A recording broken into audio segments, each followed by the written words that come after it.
Hello, hello, hello. Welcome to episode 145 of the Momany podcast. I am your host, Jessica Morehouse, and this is another listener series episode. And also, and this is kind of, I guess, good timing because yesterday's episode with Kate Flanders, that was kind of bringing an past guest back to see what they're up to now. And man, has Kate been up to a lot. And I'm doing the same thing for the listener series. I'm bringing back one of my first listener series guests, Lindsay VanSomeren. And I think it's been about a year or so since I've talked to her. And she reached out to me because she wanted to kind of do a bit of a, update because a ton of amazing stuff, good stuff, a lot of lessons that she's learned along the past year. And she wanted to share on the show.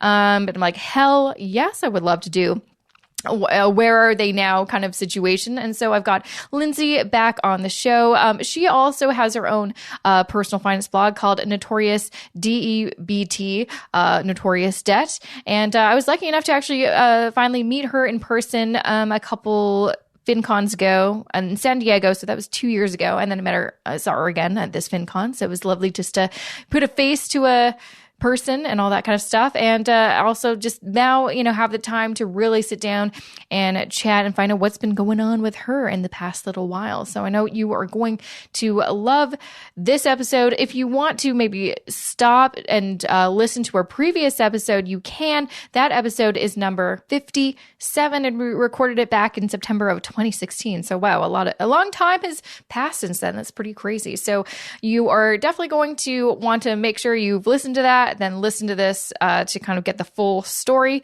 And again, if you're listening right now and you're curious about potentially being on an episode of the listener series, please reach out, jessica@jessicamorehouse.com, or visit the show notes for some more info. But always looking for other listeners to showcase on the show. So without further ado, here's that interview with Lindsay. Thanks, Lindsay, for joining me once again on the Momany podcast. This is my first listener series where it's where are they now? I love it. So let's kind of remind everyone who, and I'll of course link your episode in the show notes for people to check it out. But it is, I think, one of the first listener series episodes I recorded, which is cool. Where did we kind of leave off in your journey, that episode? Yeah, that was a little while ago. I know. Yeah, so when we left off, I had this house that was up in Alaska. We moved away from it. The problems with the house were that it was built on permafrost, which put all kinds of screwballs into our plans. There was a septic tank that was giving us a lot of problems, like things like we had a porch that was sinking into the ground. It was this huge hassle. We were renting it out because we couldn't sell it. Right. So we were looking for buyers and renters constantly at the same time, and that went for about 2 years. Wow. And we had to pay about $30,000 in repair bills over these 2 years. And Wow. I was just starting out in my career after graduate school, and that was my entire salary for a single year. So we went into debt a lot for that. We got 2 offers on the house, and I think that might have been right where we left off last time. Yeah, I was like, I think we ended on a hopeful note. Yeah, I know. We're all like, this is going to happen. It's going to be great. Everything's going to be just fine. Tanked. Yep, things tanked from there. What happened with those offers? So the first one, he had a special financing plan. He was a Native Alaskan dude, and the financing just fell through. It didn't work, so we went a few more months, and then we got a second offer, and we were like, great, this is our chance. This is our time now to finally get rid of this thing. And they did a home inspection report, and it showed that the septic tank, the septic field, all the pipes, everything had completely failed, even though we'd spent $30,000 on patching up this system over the last 2 years. Oh my gosh. Yeah, so they said that the house basically would need a completely brand new, fully redesigned, custom engineered septic system because of the ground it was built on. And they estimated it would cost like $45,000 for this whole system. Oh my God. Yeah, when I heard that number, I just about had a heart attack. I was like, there's no way. Like, I don't have that money. No way I can come up with that. It's not happening. And at this point in time, we didn't have any renters in the house. So we were paying the mortgage, and rent in our new place in Colorado where we're living now out of the same paycheck every month. And the numbers just weren't working out. We were going further behind into debt. Yeah. And it sounds kind of like the movie Money Pit. Yeah, exactly. It was terrible. It was my gosh. so bad. So that second deal fell through, and then we were stuck at a point. We couldn't afford this $45,000 repair to make this fancy new, space age septic system on this house. And we couldn't sell it because of this repair issue. Yeah. And because of the septic tank also, we couldn't fill it with renters because it was non-operational at that point. Like it just wouldn't work. And so we were stuck. Like we couldn't pay we couldn't have continued paying the mortgage. So we were just stuck at an impasse, and we didn't know what to do. And we don't have like a financial advisor or anything. We're just kind of doing this all on our own, like most people, and I wasn't comfortable making any decisions without getting a second set of eyes on our situation to give us advice and say, yes, this would be what you should do, or consider this.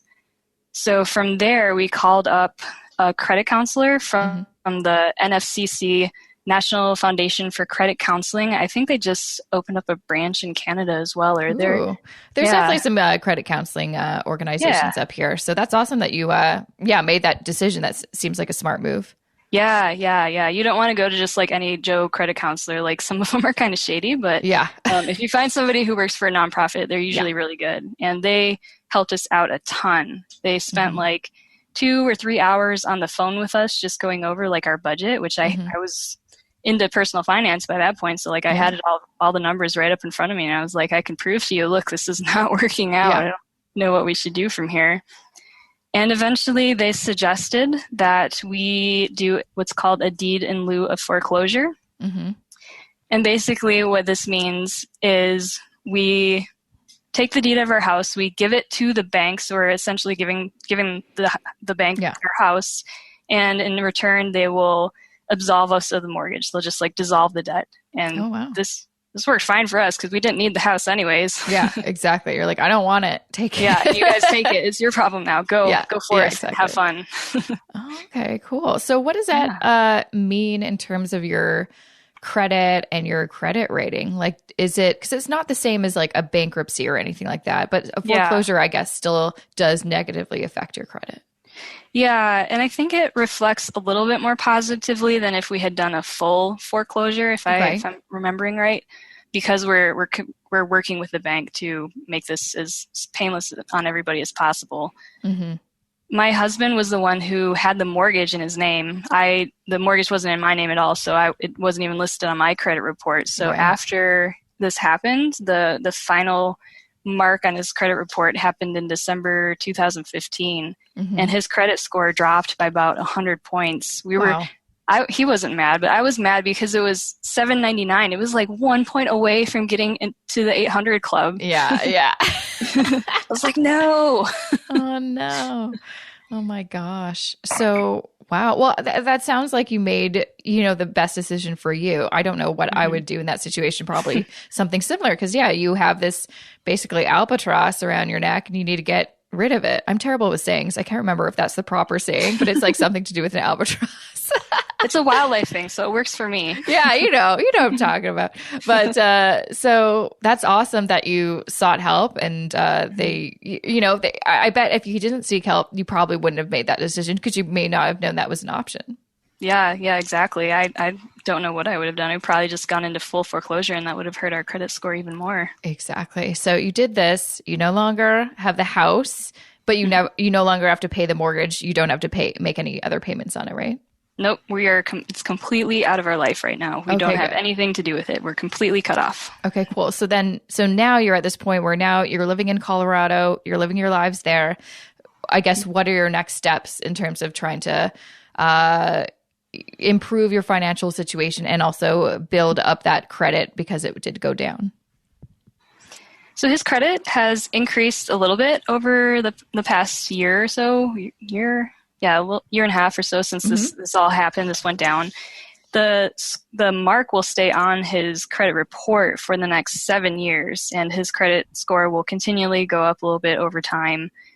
I was not impacted at all credit-wise. So, like, if we did need to take out any loans, although we really, really, really hope not to, if that ever did come to pass, I would probably be able to with my name.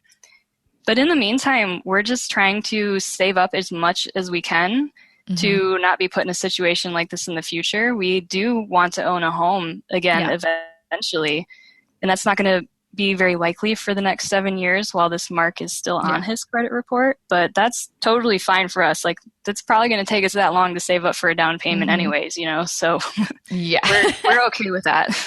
We do not want to get in this situation again, because one of the reasons why we couldn't like lower the price on the house enough to where, like, rock bottom where somebody would take it even though it had this huge repair, was because we didn't put a down payment on the house when we first bought it. So we were kind of limited in how low we could go because we didn't have enough equity built up in the home. That's right. Do you want to kind of share again how you, because from a Canadian standpoint is like you cannot buy a place without a down payment. The lowest you can go is 5%, but then you need to get mortgage insurance. And then the only way to not get that mortgage insurance is if you put over 20% down. So how were you able to purchase a home without a down payment? It works pretty similarly here in the States too, but my husband, when we bought the house, he was in the Army, and there's a special loan program for people who are in the military or who are veterans called a VA loan. And basically the VA, I think they like guarantee a portion of the loan should you ever default. I'm not really sure how that all fell down when we actually did go through this process with our loan, but one of the biggest selling points of this program for veterans and military folks is that you don't have to have any down payment on the home at all. And there's also no PMI. So it's for people who don't have a down payment. It's a good way to get into a home, but it's also a good way to get into problems down the road like we did. Like it sounds like it could be good for, people that want to own, but also, I mean, in my mind, I'm like, oh my gosh, purchasing something like that without a down payment, it's, as you just personally experience. For failure. Exactly. You're just giving all of this debt to someone. So it sounds like maybe not such a good program after all. Yes, I agree. Yes, indeed. So I guess through this process, what are some of the biggest things that you learned that you want other people to know? That's a good question. I think if you're in a situation with you're with a spouse and something like this comes up or other really huge financial challenges, I think the biggest thing that this taught us was that we work together as a team. This would have been very easy to get into a blame game where it's like, oh, you bought this house and now we're in this situation, so all of this is your fault.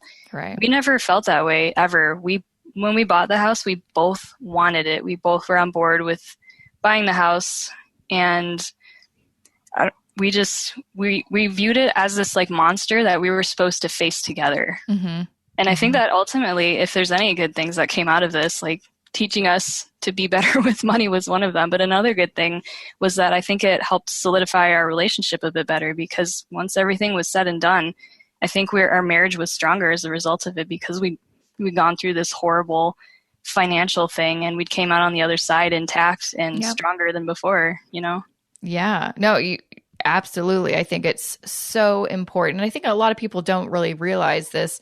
When you are in a long-term relationship or a marriage, I mean, being on the same page financially can really make or break your relationship.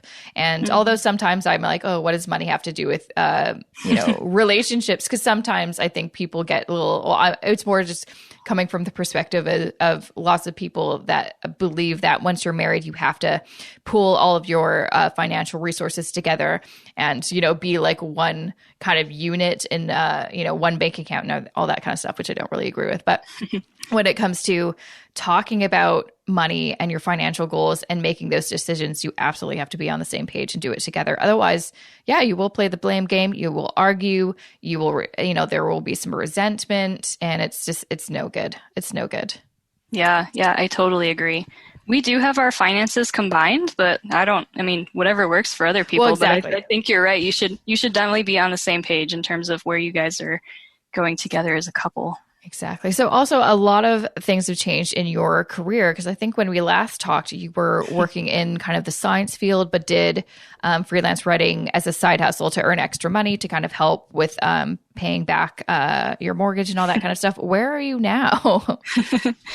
I can't remember specifically which job I was in when we talked last. I was working as a lab animal caretaker when I first started freelance writing because at that point we were in the midst of all this stuff, trying to sell the house and paying for all these ridiculous repair bills. And I was just like, I need to make extra money somehow, even if it's like $1, I need to figure out how to do this.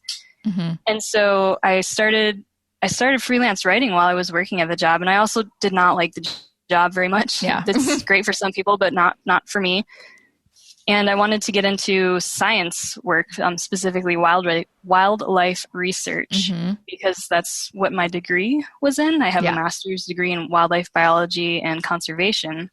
Yeah. And I couldn't, there's like, one of the weird things about the wildlife profession is you kind of have to work in a lot of seasonal jobs before you can get like a full-time permanent biologist position. Right. That's just the nature of the game to get a job. And I wasn't ever in a position since graduating where I could have done that. Yeah. Because I had to have the steady paycheck, even though it was low. I had to have that steady paycheck so that I could afford to pay for these house repairs. Yeah. And so once I started freelance writing, it took off after a little while, and I realized I could probably afford to take the leap into a seasonal wildlife job if one came up. Because if I got dropped off at the end of the season and wasn't continued on, then I could at least, do freelance writing. And that's actually what ended up happening. There was a position at the USGS that opened up. I saw it listed. They were looking for people to do vegetation surveys across remote areas in Wyoming while driving a trailer behind the research vehicle. And that was like exactly what I did, except up in Alaska for my graduate research. So it's like, like the stars open up, like the sun shine down. I was like the hollowed position and I ended up getting it. I was so thankful, and it was a great job. I loved it. And they were trying to hire me on as a term position, which would be for 4 years. I would basically be guaranteed a job almost. And that was right during the time of the presidential election. Right. And they were trying to hire me on, and they were trying to get the paperwork through before the new president took office, before Trump took office, and it didn't get through in time. And so he came in and shut down all the hiring, and my job that they were trying to get me on for, it just evaporated overnight. It was like so close. So close. Oh, that's terrible. So what happened after this happened? And I assume that means that you were laid off and had to figure something else out. Yeah. It was a temporary position I was working under during that time. So once the job ended, that was it. And so I just started going full-time freelancing like I had planned on. And thank God I had that as a backup, because if I hadn't, I would have just been totally screwed. I would have had to crawl back to the lab animal caretaking job, like with my tail tucked between my legs, being like, will you guys take me back? I promise I don't hate this job as much as I said. And forget what I said on my way out. Yeah, I was like, man, I hope they don't hear like some of these podcast episodes I'm doing. Oh, I hear. Yeah, it's one of the reasons I feel like I've always had a side hustle, and why I'm always preaching to people that is so important to have a side hustle if you want more kind of financial security, if you feel like something could happen, if you're in an unstable kind of work environment, whether that means you work contracts part-time, or you just feel like, I mean, for me, like I have a terrible history of lots of my, the companies I've worked for going bankrupt. So lots of them have just like shut down. Wow. That's crazy. Yeah. It's not good.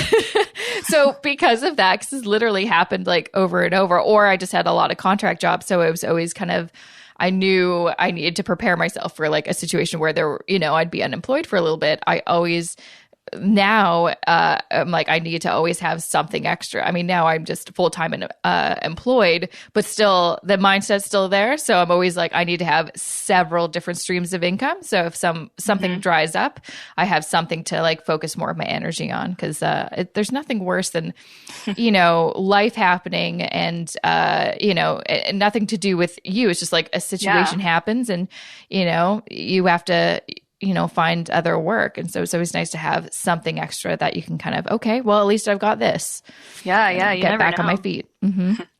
That's something that I really advocate for people trying to get in the wildlife field too, is that you always need to have a side hustle, because dealing with seasonal jobs, like I experienced, is tough, but the funding for these kinds of things is going down a lot now. Yeah.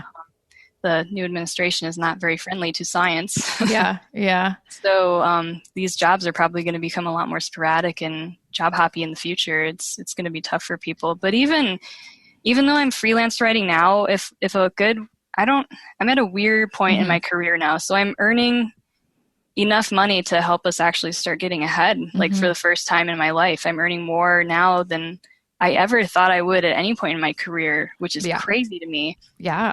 I can't give that up right now, because we're like so far behind paying off our debt and saving up for retirement and all that. So I don't know if I would be able to take a seasonal job at this point, just because I'm not willing to give up that security. I've been burned so many times before that I don't want to put myself in that situation. And even if I was in a stable job, like I'm just too scared now. Like I always need to have like one foot, in another pot. Absolutely. Mm-hmm. Oh yeah. I mean, for the time that I was in the kind of corporate world working a full time, I always had a side hustle because, well, I worked at, again, a lot of companies and I'm like, I feel like they're going to go bankrupt any day. Like working at newspapers, they're not doing so well. Yeah. But so I'm like, okay, I'm going to, do this other thing at night just to make some extra cash. And I did that pretty much. And then I started my own blog, my own kind of side business. And so I've literally, I think since I worked full time, always had a side hustle, and it made me feel safe and secure and definitely helped propel me forward quicker than if I just worked a full-time gig. And also it's nice to do more than one thing. I think that's the thing. Like I don't think I'd ever be able to just do one thing and then go home at night and just, I don't know what I do with that free time. Maybe I'm just a workaholic, but I'm like, I don't know what I do. Yeah, I don't remember what I did before side hustle. I know. Watch TV. I know. It's like, I don't know. I must have wasted time. Like I don't think I did anything great. Probably just, watch TV. Though I watched enough TV that I'm like, I don't know how I could watch anymore. Oh my gosh. So now you're freelancing full time, writing. How did you kind of, I think we did talk about this in my previous episode, but how did you actually get started in that kind of line of work? How did you find like your first client and get your foot in the door? I had started, I originally, like, it's a weird progression. So I was working at this job as a lab animal caretaker. I was able to listen to like music all day because I was just working by myself. And this was also at the point where we were dealing with all these repairs. And I was like, man, I really suck at money. I really need to like learn how to do this better. Cause like we were still going out to dinner, like, 2 or 3 nights a week and spending all of this money, just accumulating massive piles of crap. And it was, we were not managing our money well. And I knew it, but I didn't know how to do better. So I started listening to podcasts during the day to kind of educate myself. I was like, I bet there's like maybe like 1 or 2 podcasts about how to manage your money that might be interesting. And little did I know that there's like this whole world of podcasts out there that can teach you everything you need to know. Totally. Because it's not that difficult. And I kept hearing all these people talking about like side hustles. Like I started listening to Smart Passive Income and they were talking about you could just like do this stuff at home and start a blog and all of that stuff. So I started a blog about knitting. It was like, I'll become like a knitting empire and I'll have all these affiliate links and I'll make so much money. And that just never worked out. Surprise. Yeah. And then I decided to start a personal finance blog about my journey after that, because I just wanted to share with people like how this thing was changing my life and how it was making things so much better. Like I was actually like stuck in a depression while I was working at this job. Like I had to go see a therapist. It was really bad. and learning how to manage my money brought me outside of that. Like it lifted me up, and now I'm like so much better. Yeah. It's amazing like learning how to manage your money can do for your mental health, you know? Yeah. And so after I had this personal finance blog, Notorious D.E.B.T, it's still up today. I still manage it. I started reaching out to like other blogs and websites and just trying to start freelance writing because I'd been writing on my own blogs for a little while. And I got clients surprisingly fast. There's a lot of demand out there, especially for people in the personal finance field, and it pays really, really well. Like good. Really well. And it just took off from there. I started working for a couple of clients, and then I got another one, and then I dropped the lowest paying one and picked up a higher paying one, and that just continued on like that over the last couple of years to where I'm at now. That's awesome.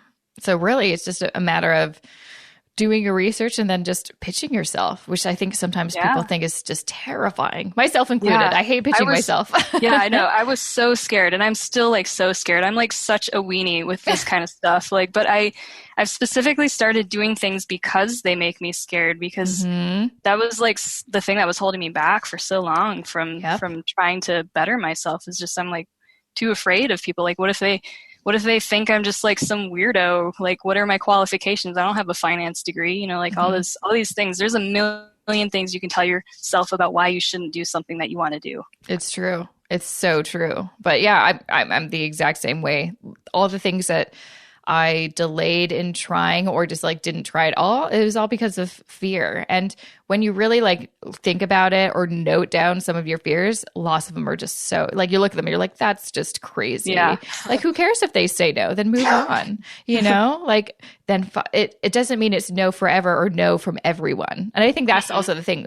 Lots of people are afraid that if they get a no from one person, that it'll be a no from everybody. But sometimes you have to like just knock on a ton of doors before one opens. And then you're like, oh, and then it's easier after that. Like, you just have to get over that first kind of hump. So props to you, because now, you know, just taking that step, now you have a full-time job doing it. How crazy. Yeah. It's so weird. I think dealing with rejection, like you were saying, is one of the hardest things, because I do get rejected a lot, and that's something that's really hard for me. It was really hard for me at first to deal with, and it still is for I think everybody. It'll always be hard for everybody, always, because it's you know, you want to be accepted. Rejected, you just, even if it's just like in a work capacity, you're like, is it me? Yeah. There's this book that I haven't read. I'm so fascinated by it. This is like the second podcast I brought it up in, but it's called Rejection Proof: How I Beat Fear and Became Invincible Through 100 Days of Rejection. And I heard this on a podcast, and it's about this dude who was just like us. He was like afraid of everything, and that held him back in his business. And so he, for 100 days, like did these little challenges that were just completely ridiculous. Like, he would go up to like Costco and ask to sing a song over the loudspeaker for the entire store, or just like call, like knock on somebody's door and be like, hey, can I play soccer in your backyard? Just like crazy things that were designed for people to say no to him. And through specifically getting people to say no to him, like he immunized himself. It's like the therapy where like they, you know, like if you're afraid of spiders, they'll gradually like introduce you to spiders very slowly so that you're not afraid of them anymore. Oh, wow. It's like that exact same concept. I was just like, whoa. I will never do that spider thing, though. I actually am terrified of them, and I think I just like die. There's no way. There's too many legs. Yep. That's what I have husband for. Yeah, exactly. I'm like, Josh, there's a bug. Please take care of it. I'm terrified. I know. I'm the worst biologist. I'm like, bugs, no. That's too funny. Okay, well, that is a great book recommendation. That sounds totally up my alley, because I feel like with most people, it's not so much that we're, you know, the things that we want are because we're not talented enough. We don't have the education, the credentials. We're not good enough. Literally, it's because we're too afraid of what could happen. And sometimes it's even the fear of, what if it does work out? I don't know if I'm ready for that. If people say yes. What do I do? Oh shit, what do I do? Absolutely. Oh my gosh. Well, it has been a I'm so happy that you reached out, and I'm so happy that you're doing so much better than our first chat, though. We ended it on a good note. So it's nice to know what happened in between and that you're doing way better. And then you have kind of more of a handle on your finances and you're doing well in your career. And that makes me really, really happy. Yeah. Yeah. It's been a wild ride, but it's been interesting. Yes, that's what life is. It's interesting. And you'll never be able to predict what will happen, will you? No. No, definitely not. So before I let you go, where can more people find out more information about you? You can find me at my blog that I was talking about a little earlier. It's www.notoriousdebt.com. Mm-hmm. I'm also on Twitter. My handle's at Notorious D.E.B.T. and Pinterest and also on Facebook. Fabulous. Well, thanks, Lindsay, for taking the time to give me a recap. I definitely want to reach out to some of like my earlier listener series from back when I first started it to see where they're at, because I'm hopeful that they'll be like you and they'll be like, I'm doing great. Yeah, it's a great idea. Yeah. All right. Talk to you later. Yep. Thank you. And that was episode 145 with Lindsay VanSomeren. You can, of course, learn more about her and what she's up to and read some of her blog posts on her own personal finance blog called the Notorious D.E.B.T, Notorious Debt. Of course, I will be linking to all that good stuff and some articles she's written in the show notes, which you can check out at jessicamorehouse.com/145. So in yesterday's episode, I mentioned a couple important announcements. If you missed it, I'm just going to tell you what they are again, just so you know. So one of the biggest announcements I would have to say is I am finally opening up my financial counselor practice. I've finished doing my financial counselor training. I am now a fully fledged accredited financial counselor in Canada. And but that doesn't mean that I only counsel people in Canada.